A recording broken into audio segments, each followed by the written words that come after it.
श्री राम मेरे प्यारे दोस्तों। आज दो लोगों की लड़ाई हो रही है। ये मामूली सा विवाद है। एक हिंदू पक्ष का लड़का है और एक मुस्लिम पक्ष का लड़का है और मामूली सी किसी बात को लेकर दोनों में विवाद चल रहा है। लेकिन अचानक वहां पे बहुत ज्यादा 100 से 200 लोगों की भीड़ आ जाती है और वहां पर हमला कर देती है। बहुत ज्यादा तोड़फोड़ होता है, पथराव होता है। कैसे? ये भीड़ कहां से आ गई? मामूली सा विवाद हुआ था, दोनों की लड़ाई हो रही थी और ये भीड़ को कैसे पता लग गया? इतनी बड़ी भीड़ को कैसे आ गई? उसी तरीके से आपने देखा होगा कि रामनवमी का कोई जुलूस निकल रहा है, देवी यात्रा निकल रही है और शांतिपूर्ण तरीके से सब कुछ चल रहा है, लेकिन अचानक एकदम भीड़ प्रकट हुई। उसने बिजली की गति से पथराव करा, तोड़फोड़ मचाई, लोगों को घायल करा और गायब हो गई। ऐसे ही गणेश चतुर्थी पे आपने देखा जो पंडाल लगे होते हैं वो हिंदू मोहल्लों में ही लगे हुए होते हैं ज्यादातर, और वहां पे भजन कीर्तन चल रहे हैं, सब हंसी खुशी से सारे कार्यक्रम चल रहे हैं। लेकिन अचानक एक भीड़ आती है और एकदम पथराव करती है, लड़ाई दंगा शुरू कर देती है और पूरी तरीके से तबाही मचाकर, और जिस बिजली की गति से आती है वो उसी बिजली की गति से चली भी जाती है। कैसे हो जाता है ये? हमारी खुफिया विभाग को इसके बारे में कोई जानकारी नहीं लग पाती है। हमारी जो पुलिस के खबरी हैं उन्हें इस बारे में कोई जानकारी नहीं लग पाती है। हमारे जो और भी दूसरे संप्रदाय के लोग हैं उन्हें कानो कान इस चीज की खबर नहीं लग पाती है। तो कैसे ये सब चीजें होने लगी? क्या तरीका है उनका? किस तरीके से ये काम कर रहे हैं? आप कह सकते हैं कि उन्होंने एक ऐसी व्यवस्था बना ली है जो किसी भी लड़ाई को बहुत फुर्ती से वो अंजाम दे सकते हैं। और ये क्या व्यवस्था है, ये क्या षड्यंत्र है या ये क्या मैकेनिज्म है, इसकी मैंने पूरी रिसर्च की है। इसकी मैं एक छोटी छोटी बारीक से बारीक चीज आपको बताऊंगा। मैं इस पूरे मैकेनिज्म को जान चुका हूं कि ये किस तरीके से काम करता है। अगर मेरा ये वीडियो आज खुफिया विभाग तक भी पहुंचता है तो हो सकता है उन्हें भी मेरे इस रिसर्च से कुछ उन्हें भी पता चलेगा। सबसे पहले मैं उनकी पूरी व्यवस्था बताने से पहले एक छोटी सी सच्ची घटना बताता हूं ताकि वो व्यवस्था समझने में आपको बहुत सुविधा होगी, बहुत आसानी होगी। मेरे घर के पास में एक बच्चा रहता है, ऐसे ही लगभग 17-18 साल का होगा। वो अपने घर से बाइक निकाल रहा था। बाइक निकालते वक्त उधर से एक दूसरा व्यक्ति आ रहा था जो दूसरे संप्रदाय से था। उससे हल्की सी बाइक टच हो जाती है और दोनों में थोड़ी कहासुनी होने लगती है। और उस कहासुनी जिस टाइम हो रही थी वहां पर कुछ लोग एकत्रित हो जाते हैं और जबकि वो एक हिंदू मोहल्ला था, लोग समझा रहे होते हैं दोनों को कि बात को खत्म करवा रहे होते हैं। लेकिन उस जो दूसरे समुदाय का जो व्यक्ति था उसने अपने मोबाइल पर कुछ टाइप करा और सेंड कर दिया। उसके बाद वो फिर से उस तूतू मेमे में शामिल हो जाता है। कोई जो मैसेज करा था उस मैसेज को भेजने के करीब 10 से 15 मिनट के बाद एक बहुत बड़ी भीड़, हथियारबंद भीड़, नकाबपोश भीड़ उस दोनों की तरफ भागती चली आती है शोर मचाते हुए। लोग हैरान हो जाते हैं, परेशान हो जाते हैं कि ये तो एक छोटी सी लड़ाई के बीच में इतनी सारी भीड़ कहां से आ गई और हथियारबंद भीड़ कहां से आ गई। लोग घबरा चुके थे। वहां पर जो लोग मौजूद थे वो अपने अपने घरों की तरफ भागे। वो जो लड़का था जिससे तूतू मेमे उसकी चल रही थी वो भी अपने घर में भागा।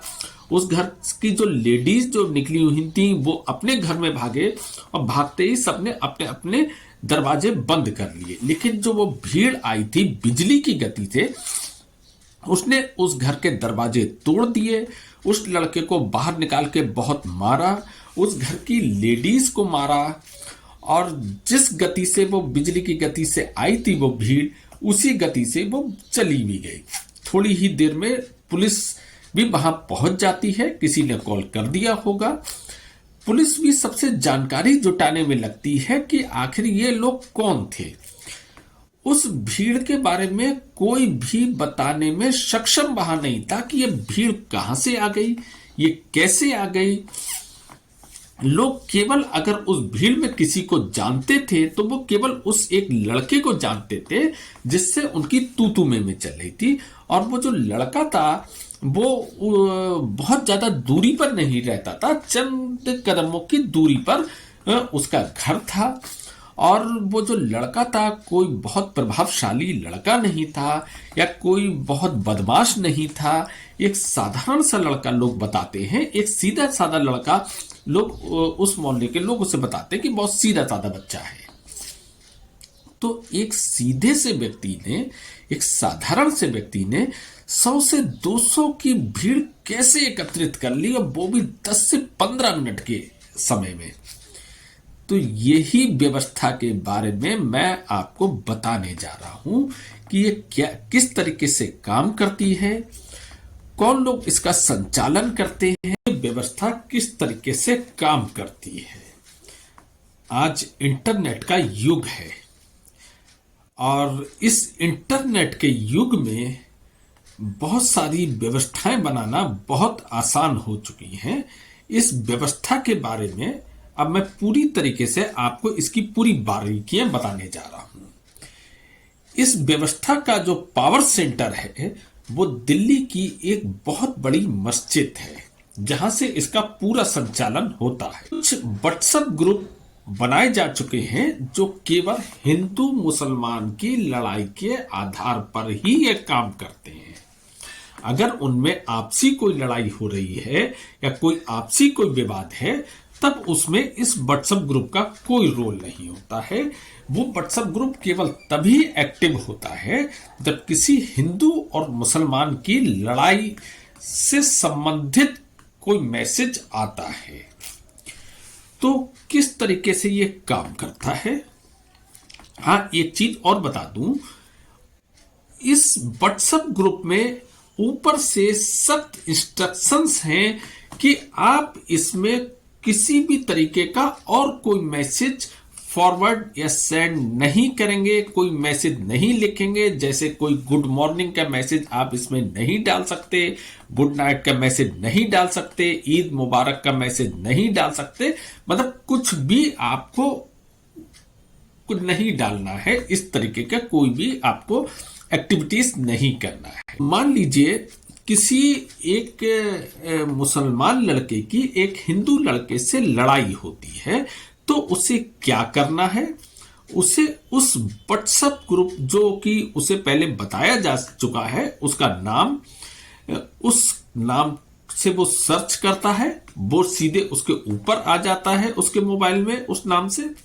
उसके बाद उसे सीधे अपना नाम लिखना होता है, उसे सीधे ये टाइप करना होता है कि मेरी एक हिंदू लड़के से लड़ाई हो चुकी है, और साथ में अपनी लोकेशन सेंड करना होती है। जैसे ही वो व्हाट्सएप पे मैसेज डालता है वो सीधे दिल्ली की एक बहुत बड़ी मस्जिद में पहुंचता है। वहां पर जो भी लोग उसमें इन्वॉल्व होते हैं वो उस लोकेशन के आधार पर वहां के आसपास की जो मस्जिद है, जो मदरसे हैं, जो मौलवी लोग हैं, उनके पास तुरंत एक मैसेज भेजा जाता है कि इस बच्चे की इस लोकेशन पे एक हिंदू लड़के से लड़ाई हो चुकी है और आपको बहुत शीघ्रता से वहां पर पहुंचना है। अब वो मुल्ला मौलवी अपने जितने भी जो उनके छात्र होते हैं या और जो उनके जान पहचान के लोग होते हैं वो उन पर इस तरीके के मैसेज फॉरवर्ड करते हैं। वो 5 से 10 मिनट के अंदर बहुत सारे मैसेज सबको, क्योंकि वो ग्रुप्स होते हैं बड़े बड़े, उसके द्वारा वो सबके पास संदेश जा चुका होता है और वो भीड़ उस लोकेशन की तरफ बढ़ना शुरू कर देती है। लेकिन जब वो उस लोकेशन के पास लगभग पहुंच रहे होते हैं तो उससे कुछ दूरी पर वो एक 15 सेकंड का ब्रेक लेते हैं ताकि सब लोग एकत्रित हो जाएं।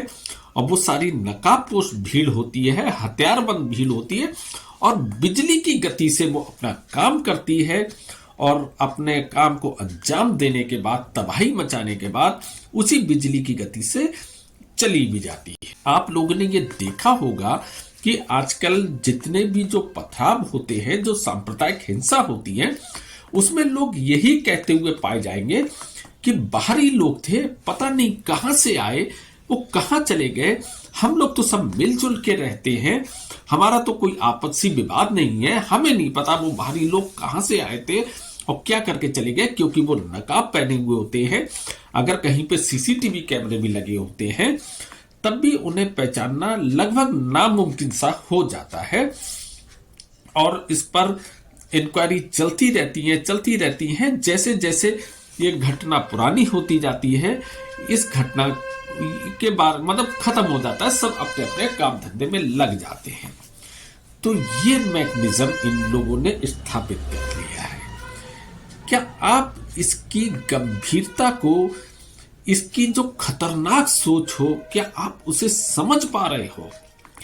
यानी आज उन्होंने हमारे अंदर एक डर बैठाने का एक ऐसा जरिया, एक ऐसा मैकेनिज्म, एक ऐसी व्यवस्था बना ली है कि अब कितना भी कोई प्रभावशाली व्यक्ति क्यों ना हो, या हमारा यानी हिंदू वर्ग का पूरा एक एरिया ही क्यों ना हो, वो हम पर हावी होंगे, हमें नुकसान पहुंचा सकते हैं, किसी भी समय पहुंचा सकते हैं, क्योंकि उनके पास एक व्यवस्था बन गई है। उन्हें एक छोटा सा मैसेज टाइप करना है और उसके बाद वो जो टाइप करने के बाद जो मैकेनिज्म है वो अपने आप वो काम करना शुरू कर देता है। तो भाई साहब, अगर इसे हमारी सरकार ने या खुफिया विभाग ने इस पर कोई संज्ञान नहीं लिया, या हमारी अदालतों ने इस पर कोई संज्ञान अगर वो नहीं लेते हैं, तो इसके क्या गंभीर परिणाम आगे चल के हो सकते हैं,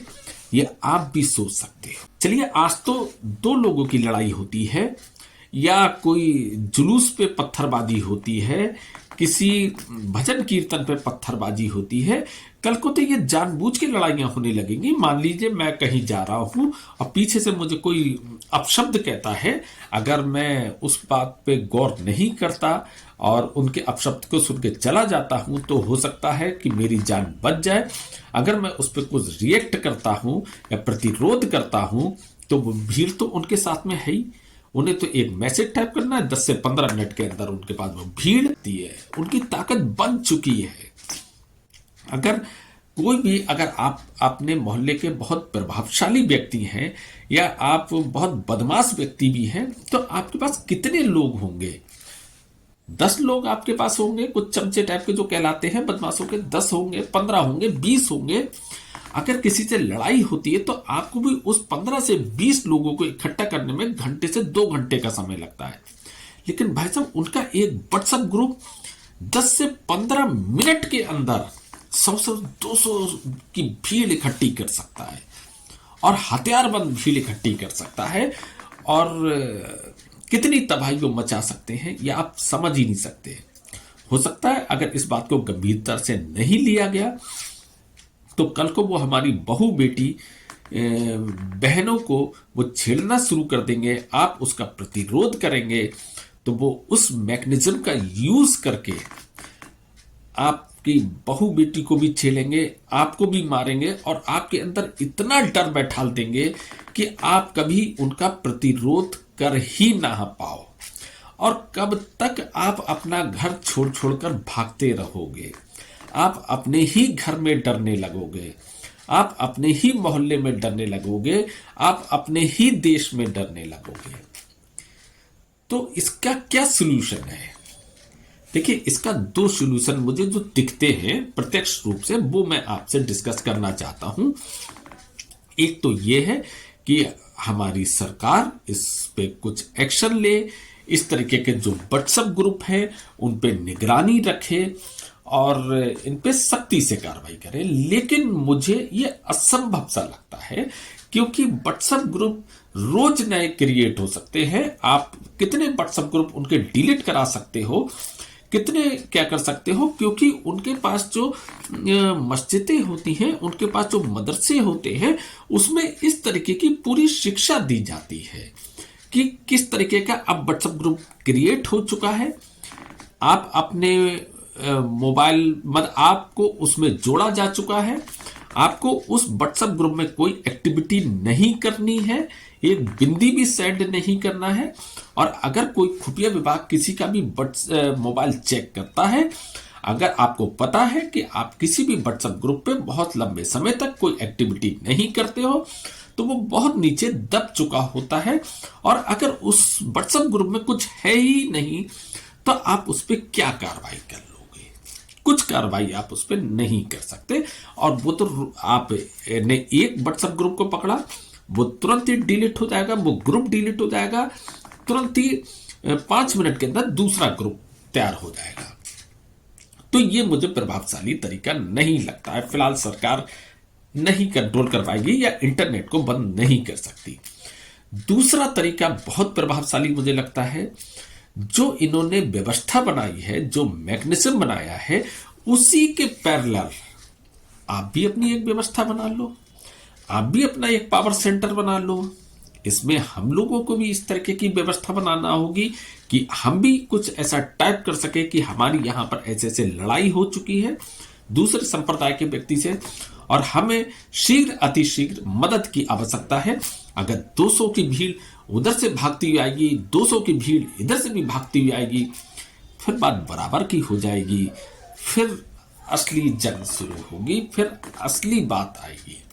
तो यानी अगर हम पैरेलल उसके व्यवस्था बना लेते हैं, तभी हम इससे बच सकते हैं। वरना मुझे कुछ संभावना नहीं दिख रही है कि आज आगे आने वाले समय में हम कितने खतरनाक स्थिति में जा रहे हैं। बाकी मैं इसी तरीके के वीडियो बनाता हूं, अपनी जान हथेली पर रख के इस तरीके के वीडियो बनाता हूं।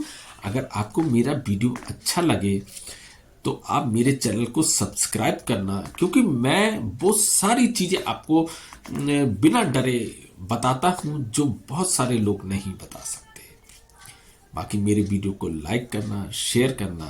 बाकी फिर मिलते हैं अगले ऐसी धमाकेदार वीडियो के साथ। तब तक के लिए जय श्री राम।